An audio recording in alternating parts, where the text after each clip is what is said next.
being ejected last night for the first time in his career. You can see it here. It's early in the second quarter of the Spurs game 4 against the Wolves. And Victor, he just elbows Naz Reid in the neck. And then you can see Wemby, after he was assessed the flagrant 2, he seems unsure of what that meant. He asked Harrison Barnes. And now I get to ask Shams Charania, because the league, it came to a decision earlier today already, Shams, on Wemby's foul and any potential future consequences. What did the league decide in terms of future discipline here?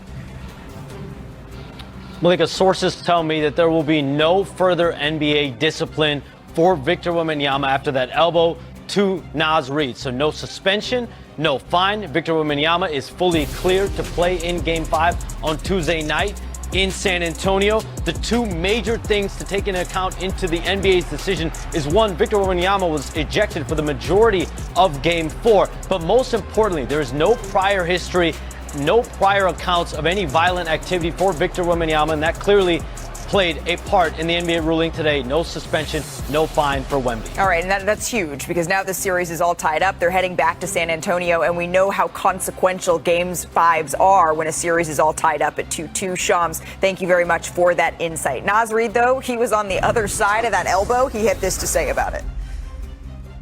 How much did it impact you? How much did it hurt? And have you been hit like that before in this game? Pain is weakness leaving the body. That's it. Pain is weakness leaving the body. But with that, Danny Green, there was still some game left to play here. Here's Anthony Edwards facing the Spurs without Victor. Man, of course, they're a really great team with him on the floor, but they play a lot slower when he's on the floor because, everything is evolved around him. When he's not on the floor, everybody is playing. It's just like, when every team is missing their best player, everybody plays free. They get more shots, more confident. Okay, so there are some numbers to back that up, right? Because their offensive efficiency, it was better after Wemby was ejected than it was beforehand. It's tough, though, to adjust when you have your star player, your best player, leave in the middle of a game. But with that, San Antonio, they had a 4-point lead headed into the fourth. Anthony Edwards, though, he took over. Making big plays. That's what the Stars do. Ant fired up after that big bucket. And then a few minutes later here, the lead is down to just 2. Naz Reid working. Little handoff there to Anthony Edwards. Better be up. And just a little tap on Mitch Johnson afterwards as well. And then 3 minutes left. The Wolves down 1. Naz Reid backing down De'Aaron Fox. Gives it up to Rudy Gobert. And here's where you wonder. Luke Cornett, he held it down inside. But you have to wonder if those easy looks from Gobert just made easier by the fact there was no Victor Wembanyama. Again, attacking the paint with no Wemby to man the middle. And another 35-point game for Edwards. This is the 5th most in NBA history before turning 25, by the way. Under a minute left. Minnesota up 5. Looking to close this out. Ayo DeSumo can't get it to go. Naz Reid right there. What did we say? Manning the paint. So Minnesota able to survive here. Here's Anthony Edwards after the big win. Today is Mother's Day, and so I just wanted to win for my mom, and it was just that simple. Was she on your mind all day today? Or? For sure, yeah. I couldn't lose this game for her, for sure. Anthony Edwards has shared in the past how much Mother's Day means to him and is special for him. He lost his mom to cancer back in 2015, and Ant's playoff career high of 44 points. It also came on Mother's Day, right, in 2024. And after Mother's Day yesterday, Edwards now has more 30-point games in the playoffs than all other players in franchise history combined here. So certainly Anthony Edwards playing for something incredibly special. On the Spurs side of this, though, here's Mitch Johnson talking about the impact of Wemby's ejection. He's gotten chucked, he's gotten pushed down in transition, running freely, all the stuff. He doesn't complain one time. We don't complain because we're just going to play. We don't really give a use my language. But at some stage, he should be protected, and if not, he's going to have to protect himself, and unfortunately, stuff like that happens. All right. So interesting insight there from Mitch Johnson as we say hello to Big Perk, welcoming Perk into the show. Perk, I'm curious your reaction here because no suspension for Victor. I'm not sure that I would say that that's the reason they lost the game, right? The Wolves, they started attacking the paint, though, more. Rudy had some dunks down the stretch. How did you see Victor being out impacting this one?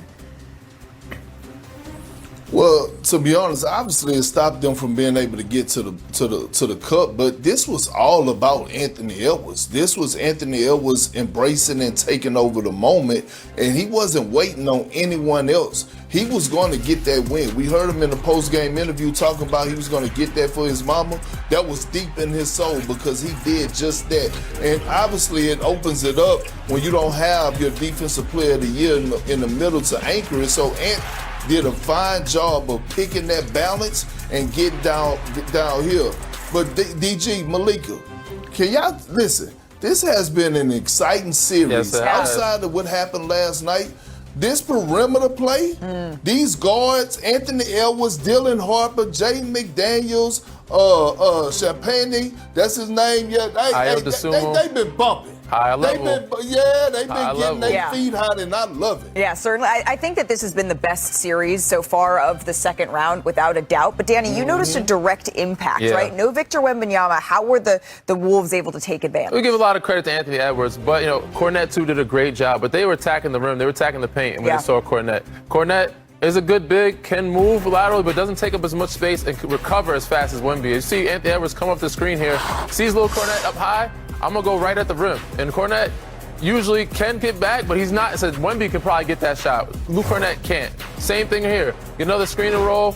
Got Kornet in it. You got a little mismatch one-on-one. He has decent foot speed, and Wemby has good foot speed too. But Wemby, again, takes up so much area. He can give more ground.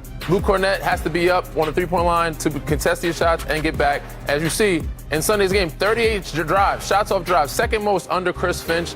Ironically, the game before, they had 32 kickouts. Right. That was the most kickouts under Chris Finch, and this was the second most drives or shots off drives since Chris Finch has been a coach here. So they're getting a lot more open looks, and they're being more aggressive attacking the rim, which they should, and that'll change in Game 5. Yeah, because you know that in Game 5 now, Victor Wembanyama is going to come back with a bit of a chip on his shoulder. Sure. Not because I wasn't sure in real time. As I watched it back, it was a kind of a textbook flagrant foul, right?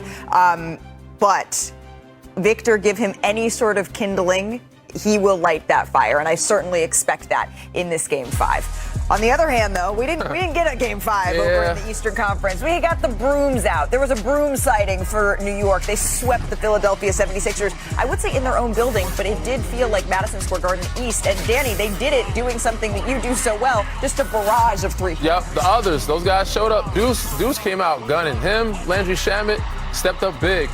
One more time, Brunson to McBride. Same result. The whole McBride arena had 25 points, led all scorers here. New York up 43-24 after a quarter, so this one was basically over. Knicks lead by 21. Karl Anthony Towns finds a cutting Josh Hart. Cat Johnson. They've been playing through Karl Anthony Towns much more. They're looking like magic out there. Or Zavitas Sabonis, whoever you want to say. He's done a great job playing that point forward position and finding guys. He had 10 assists in this game. The Knicks up big. Brunson just toying with the defense. That's nasty. And then the Knicks here get the steal. Target practice at this point. Brunson had 22 points in this one. Here's Jalen Brunson after the game. A new meme was born. We were working every single day to be the best team we can be. That's all we were focusing on. We had times where it was positive and negatives, ups and downs, but that's what our goal was. And so that's still our goal, be the best team we can be, continue to